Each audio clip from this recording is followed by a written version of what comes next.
She turned 37 last month. I know this because she posted about it. A carousel of photos from her birthday dinner, surrounded by girlfriends holding champagne glasses, everyone smiling that particular smile women make when they're performing joy for a camera. The caption was something about gratitude and growth, and this being her best year yet. But if you scrolled back through her profile, really scrolled, you'd find a different story. At 25, she posted about how she'd never settle for less than she deserved. At 28, a rant about how men need to step up. At 31, a meme about being a queen waiting for her king. At 34, a softer post about how the right person will come when the timing is right. And now, at 37, gratitude, growth, best year yet. The vocabulary shifted from demands to acceptance without her ever noticing the transition. The queen stopped waiting for her king somewhere around year 35. Now she's just hoping someone shows up at all. I'm not telling you this story to mock her. I'm telling you because I've watched this exact pattern unfold hundreds of times. Different women, different cities, different details, but the same arc. The same slow collision between expectation and reality. The same gradual awakening that life doesn't work the way the movies promised. And by the time that awakening happens, options have narrowed in ways that can't be undone. The women who waited for Prince Charming are crying now. Not all of them publicly. Some of them are crying into their pillows at 2 a.m. wondering what went wrong. Some are crying in therapy offices at $200 an hour. Some aren't crying at all because they've numbed themselves to the disappointment. But the grief is there, whether it's expressed or buried. Because somewhere along the line they believed a story that wasn't true, and now they're living with the consequences. Let me be very clear about what I'm not saying. I'm not saying women should settle for anyone who asks. I'm not saying standards are bad. I'm not saying every woman who's single at 40 made mistakes. Some women are single by genuine choice. Some face circumstances beyond their control. Some are perfectly happy. But a significant number, a number that keeps growing year after year, are not single by choice. They're single because they made a series of decisions based on assumptions that turned out to be false. And they didn't realize those assumptions were false until it was too late to course correct. The first false assumption is that romantic life unfolds automatically. You grow up, you meet someone, you fall in love, you get married, you have kids. It just happens, like puberty or getting your driver's license. A milestone that arrives on schedule if you simply exist long enough. But relationships aren't milestones. They're not passive achievements you unlock by reaching a certain age. They're active constructions that require strategy, effort, compromise, and timing. The woman who assumes Prince Charming will simply appear one day, that the universe will deliver him to her doorstep because she deserves it. She's operating on a fundamental misunderstanding of how life works. I've consulted with women who genuinely believed that doing nothing was a valid relationship strategy. They weren't lazy people. They worked hard at their careers. They maintained their friendships. They took care of their health. But when it came to finding a partner, they just waited. They assumed that if they were good enough, successful enough, attractive enough, the right man would materialize. They swiped passively on apps. They attended social events hoping to be approached. They rejected men who didn't immediately meet their criteria while making zero effort to expand their social circle or increase their exposure to potential partners. And then they wondered why nothing was happening. Here's the brutal truth. The women who find partners are usually not the ones who waited. They're the ones who searched. They're the ones who went on dates even when they were tired. They're the ones who gave men a second or third chance when the first impression was lukewarm. They're the ones who asked themselves whether their standards were reasonable given what they were offering. They're the ones who treated finding a partner like the serious project it actually is, not like a passive entitlement they were owed. The woman who waits is banking on luck. The woman who acts is creating opportunity. Luck does happen sometimes, but it's a terrible strategy for something this important. Now let me talk about what's actually happening in the modern dating market, because this is where the second set of false assumptions lives. Many women are experiencing dating fatigue. They're exhausted. The men they encounter seem to offer minimal effort, minimal commitment, minimal interest in anything serious. Conversations fizzle. Dates lead nowhere. Men fade out without explanation. The whole experience feels like a grind that produces nothing. And here's where I need to say something that might be uncomfortable. Some of this is absolutely men's fault. There are plenty of low-effort men out there who are happy with casual arrangements and will waste years of a woman's time if she lets them, but some of this is also the result of choices women are making, specifically who they're choosing to engage with. The men who show minimal effort are often the men with the most options. They're the most attractive, most successful, most in-demand men on the apps. They don't have to try hard because they have dozens of other women in their inbox. Meanwhile, the men who would show up with flowers and genuine interest and long-term intentions are being filtered out in the first 3 seconds of a swipe session because their jawline isn't sharp enough or their height starts with 5. I'm not saying women should date men they find physically repulsive. Attraction matters, but I am saying that many women are fishing in a pool of men who have zero incentive to commit while ignoring the pool of men who would actually invest in them. And then they complain that men don't invest. The men they're selecting don't invest. Different population, different behaviours. This connects to a pattern I see constantly. Misreading signals, confusing attention with intention. A man texts her regularly. He's charming, he's flirty. They hook up a few times.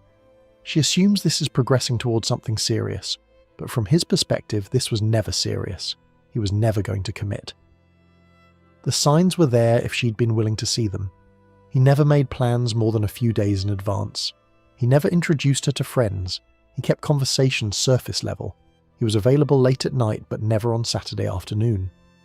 All of this pointed clearly to casual intentions, but she interpreted his attention as interest in her specifically, rather than what it actually was. Interest in what she provided in the moment. I've watched women spend years in situationships with men who are never going to commit. Years. Prime reproductive years. Prime attractiveness years. Burned on someone who made his intentions clear through his behaviour, even if he never said the words. And when it finally ends, when she finally accepts that he's not going to propose, she's 34 instead of 28. The market has shifted. Her options have narrowed, and she's starting from zero with a smaller pool of candidates and less time to find them. The solution isn't to assume every man is lying. The solution is to watch behaviour rather than words. If a man's behaviour indicates casual intentions, believe it. Don't assume you'll be the exception who changes his mind. You almost certainly won't be. Cut your losses early and find someone whose behaviour matches your goals. The women who do this don't waste years. The women who don't, do. Let me address the entitlement issue directly because this is the third set of false assumptions. Some women genuinely believe they're entitled to a high-value partner simply because they exist. They've absorbed messaging from media and culture that tells them they deserve the best without ever specifying what they need to offer in return.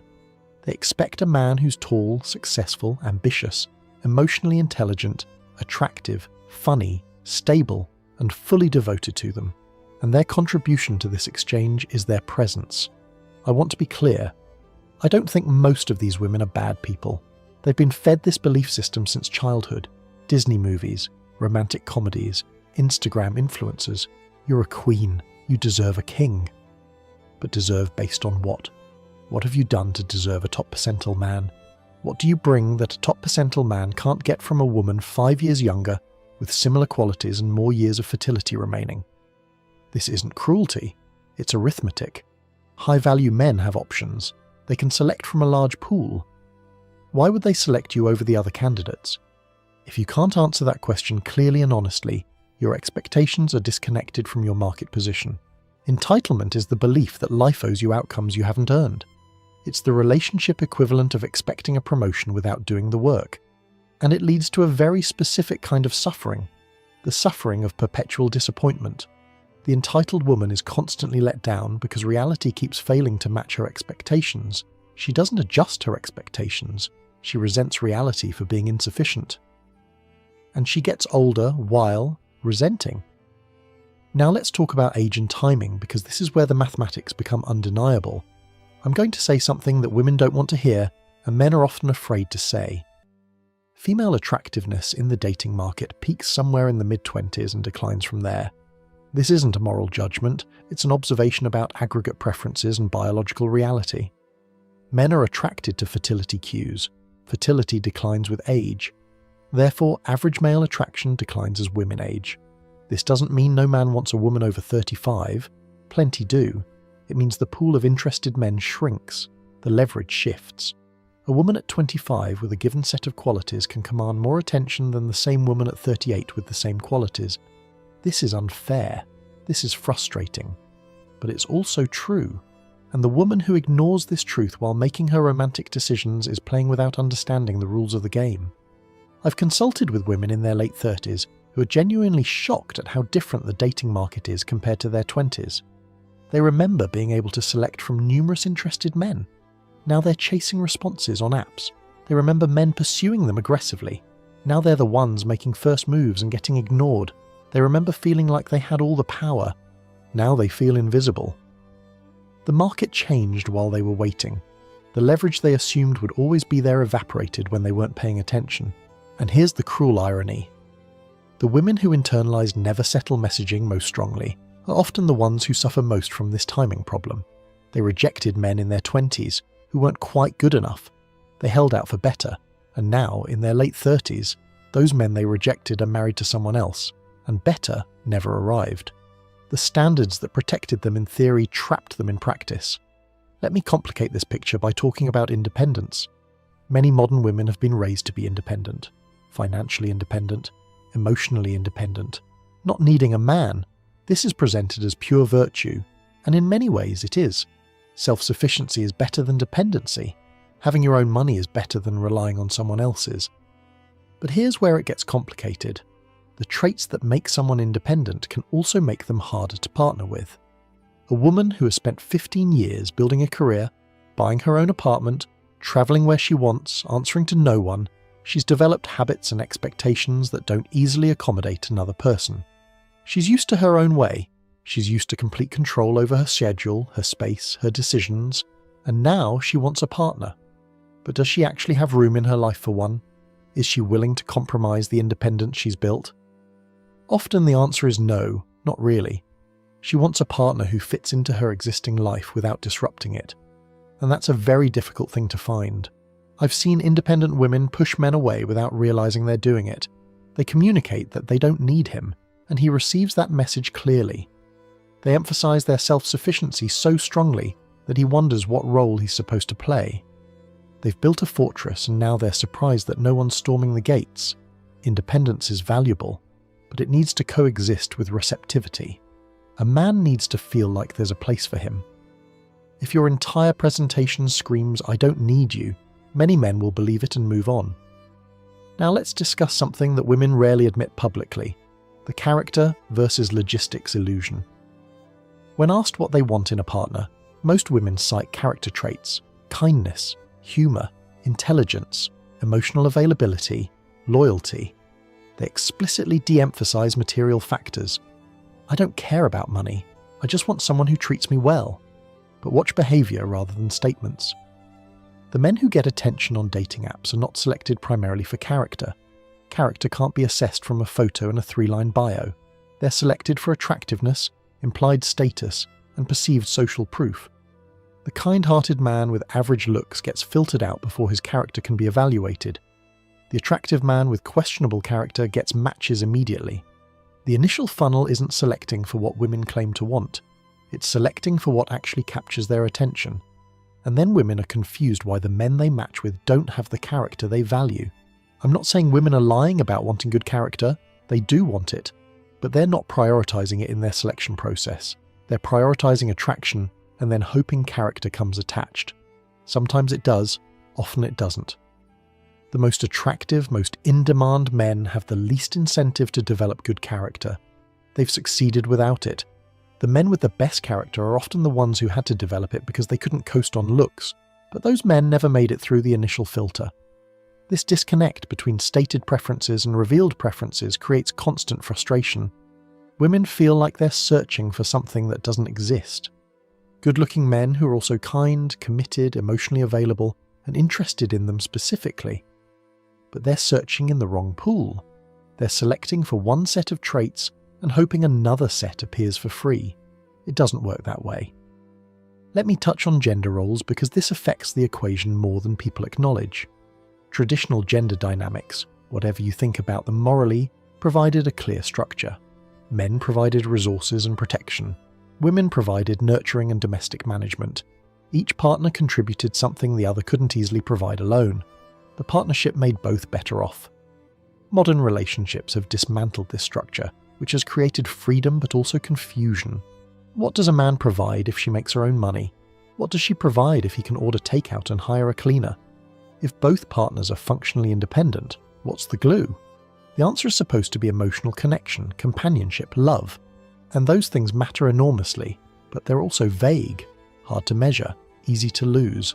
I've observed that relationships often struggle when neither partner feels needed. When everything is optional, commitment feels optional too.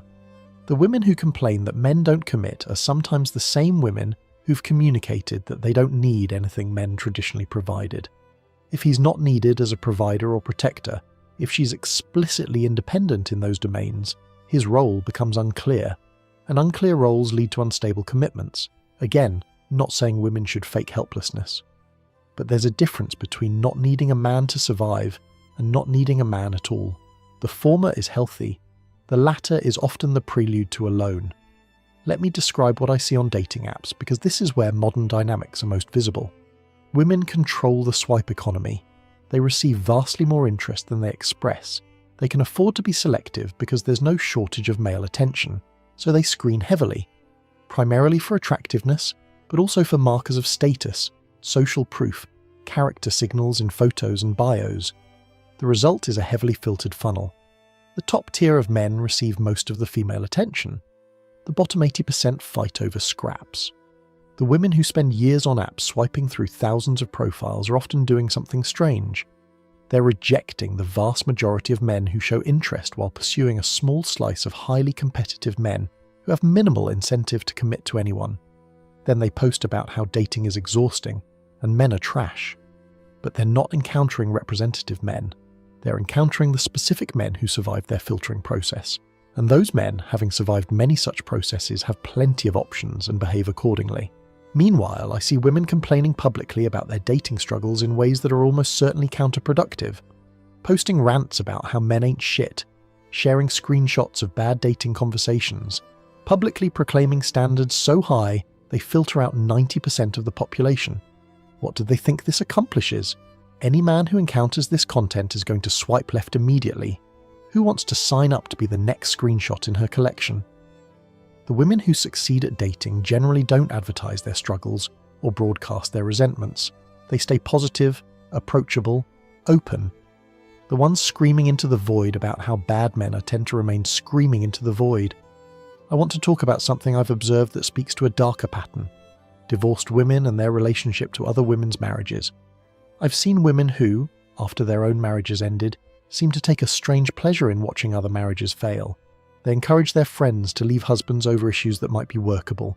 They validate every complaint, amplify every doubt, nudge every wobbling marriage toward the cliff. You deserve better. He doesn't appreciate you. Life's too short to be unhappy. Some of this is genuine support for friends in bad situations. But some of it, and I've seen this clearly enough times to know it's real, is something else. It's a desire for company in their own decision. If everyone's divorced, their divorce feels less like a failure and more like a norm. There's a crabs in a bucket dynamic where women who made certain choices encourage other women to make the same choices, perhaps to validate their own path retroactively. I bring this up because the women who waited for Prince Charming are sometimes surrounded by voices that encourage the waiting. Friends who said never settle. Divorced women who said marriage isn't worth it anyway. Cultural messaging that said independence matters most.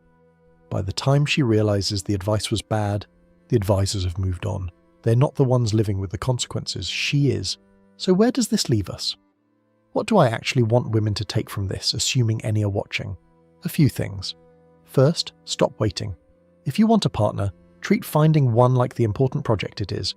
Don't assume it will happen automatically. Go where men are. Accept dates even when you're tired. Give men a chance to reveal their character before filtering them out for superficial reasons. Expand your criteria to focus on what actually predicts relationship success, rather than what looks good in photos. Second, assess your standards honestly. Not whether they sound reasonable when you say them to friends who will validate anything. Whether they're proportional to what you bring. Whether they're achievable given the actual population of available men. Whether you're filtering for status markers that don't predict happiness, while ignoring character markers that do. Adjust if necessary. Adjusting isn't settling, it's recalibrating to reality.